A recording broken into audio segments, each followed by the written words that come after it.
Welcome to the July 24th edition of the Sideline View from the Hockey House in downtown Brainerd. We've been kind of taking the summer off, but we have a special guest today, Ty Eigner, who drove all the way from Bowling Green in Ohio just to be on the show here. So we figured we better accommodate him and have him on. But welcome to our little program here, and just maybe start off. I think you're going into year 5 at Bowling Green. I mean, after being in Brainerd for 9 years and Eden Prairie for 2, I believe it was.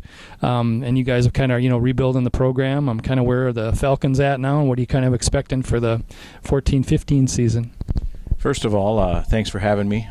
I couldn't turn down the opportunity to come on this show, knowing the immense ratings it gets and the popularity it'll boost to my Twitter account. So I felt like I had to do it. And the big talent fee that we pay too. Exactly. To work with true professionals is absolutely a dream of mine. So I couldn't be happier to be back. But no, we're going into year 5 here at Bowling Green, and things are good. We feel real good about the direction of the program we inherited, which is obviously. I'm emotionally tied to being an alumni. Right. It was a program that was in a little bit of disarray and trying to figure out who they were and where they're going and all those kinds of things. So to the credit of the players that we inherited as a coaching staff, they bought in and they did the best they could to try to change under some pretty trying circumstances. And our head coach, Chris Bergeron, was coming off of a team at Miami that had been in 2 straight Frozen Fours, and so he was used to a talent level that was up here, and we were down here. So trying to mesh those things, and so the transition from year 1 to year 2 was better, then 2 to 3 was better, and 3 to 4, and so we feel like it's never the rebuilding process never goes as quickly as you want it to, but we've seen steady, continuous progress over the 4 years. I think the best way, when I'm on the road recruiting kids and talking to parents and coaches and players, I talk about, the year before we got there, that team won 5 games, and we went from 5 to 10, 10 to 14, 14 to 15, 15 to 18, and we've won a playoff series every year. 2 of the 4 years we've made it to our league's Final Four, so we definitely feel like we're going the right way, and the foundation's been laid in terms of the culture at Bowling Green and what it means to play hockey at Bowling Green and what the expectations are, and then the recruiting. Every year the recruiting piece has gotten a little better. Initially when we were out on the road trying to recruit kids, they had no idea who we were. They had no idea what was going on at Bowling Green, and so there was a bit of resistance, and we lost more recruiting battles than we won.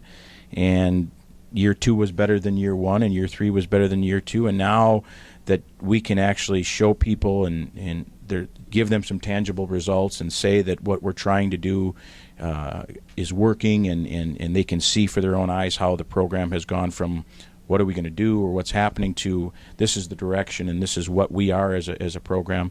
So we feel I'm really excited about the future. I'm thankful for the opportunity, and happy to talk about it anywhere I can. Yeah. Let's talk about some of the Brainerd connections. Obviously, starting with yourself, but Ryan Peltoma, I believe you coached in Brainerd for a little bit, and then you got his last year, I think it was, or last 2 years at Bowling Green. Just, he graduated, I think it's a year or 2 ago now. Just, how he finished up his career there.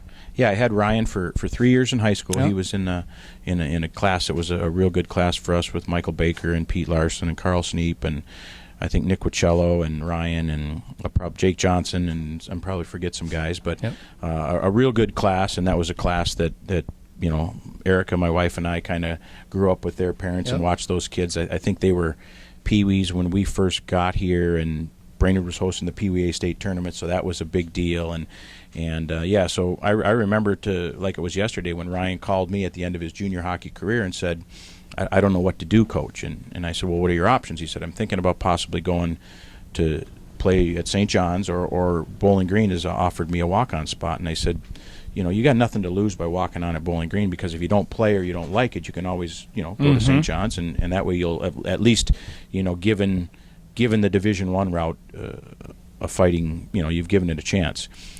So then he lasted there for 2 years. Then I coached Ryan for 2 years, and Ryan had some really, really good nights at Bowling Green, and was a part of our program that, beat at the time his junior year. We beat Ferris State, who was the number 1 team in the country.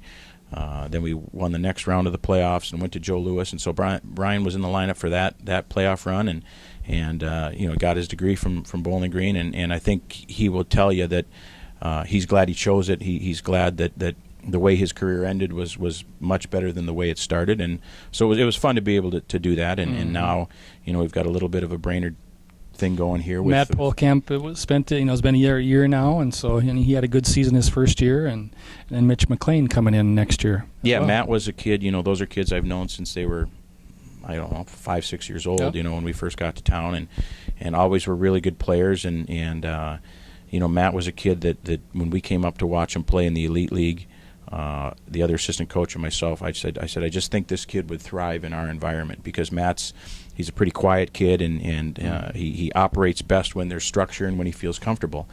And I just felt that Matt would really be good under our roof. I think we try to do things and it's about people at Bowling Green, and it's not for everybody, and other people some kids want other things. But I felt like Matt had a chance to really have a good career at Bowling Green. And if his freshman year is any indication, Matt was our co-rookie of the year and had a really, really solid freshman year, played in every game. I think was our leading scorer as a freshman. And we feel real good about the direction that Matt's game's going to go. And so we're really happy to have Matt as a part of our program. And then, from there I continued to watch Mitchell grow, and Mitchell had a great junior career out in Langley in British Columbia, and was a captain out there, and I've seen him grow and mature, and we're really excited. Mitchell was as good a player as there was in that league last year, especially up front, and we're fortunate to have Mitchell. When we brought Mitchell in on a visit, it was just about this time last year. I was up here at the camp and watched him, and talking with Dino Grillo and folks from up here, I'd watched him the year before, and they said, "Geez, Mitchell's really, really coming on. He's playing well. You got to take a look." And so, pretty much the time I was up here last year sealed the deal. I didn't need to see Mitchell play anymore. I had a pretty good feel for what he was as a player, and I guess the best way to describe where Mitchell's game is at, had we not been fortunate enough to get Mitchell in early and get him on a visit and have Mitchell commit to Bowling Green, Mitchell would have he could have gone a lot of places, because there are a lot of schools really starting to take interest in Mitchell, and that's great for us. We want players that other people want. The first couple of years recruiting at Bowling Green, we had to recruit the kids that were open to being recruited by us. Now we can recruit kids that everybody wants to recruit. So we're really excited about getting Mitchell into the fold, and I think he's in a position. He's got a teammate of his coming from Langley that they played together on a line, and so we're real excited about the future for the Brainerd kids, for sure. I bet. And I would think moving to WCHA has kind of enhanced the program probably as well. Yeah, it's funny, I'm always excited to recruit kids from Minnesota, but I start every conversation with a Minnesota kid and saying, "Hey, I'm from there. I've been there. I've done that. I've coached kids, and I know if your dream is to play at one of the Minnesota schools or another school close to Minnesota, you can tell me. I understand it."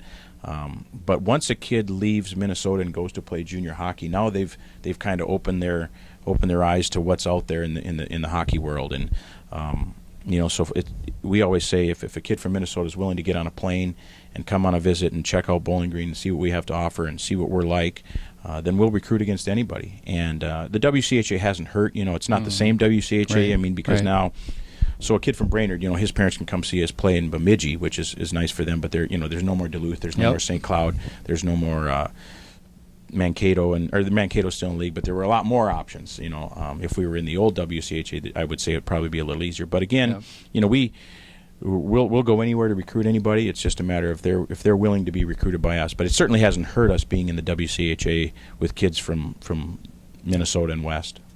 Anything else Bowling Green related you want to throw out there before we wrap it up? No, I think it's neat to kind of see. I come back here to Brainerd and you see a hat here and there, and you see people talking about it, and I don't think we're done recruiting Brainerd players, because I know there's kids up here that for whether they're 3-sport kids or whether they just for whatever reason they haven't found their way to Division I hockey yet. I think there's going to be more, and I think it's good. We've kind of made our niche in the recruiting world, finding those kids that maybe weren't the top of the top at 15 and 16, but their best hockey's in front of them at 17, 18, 19, and they want to be players, and they're willing to take a chance on a program that they probably don't know a whole lot about. But I think now that we've established a little bit of a foothold here, there's kids know that Matt Pohlkamp plays at Bowling Green, and they know Ryan Peltoma played there, and they know Mitch McKlain's going there. So now at least the kids from this area are talking about it and have some familiarity with it, and then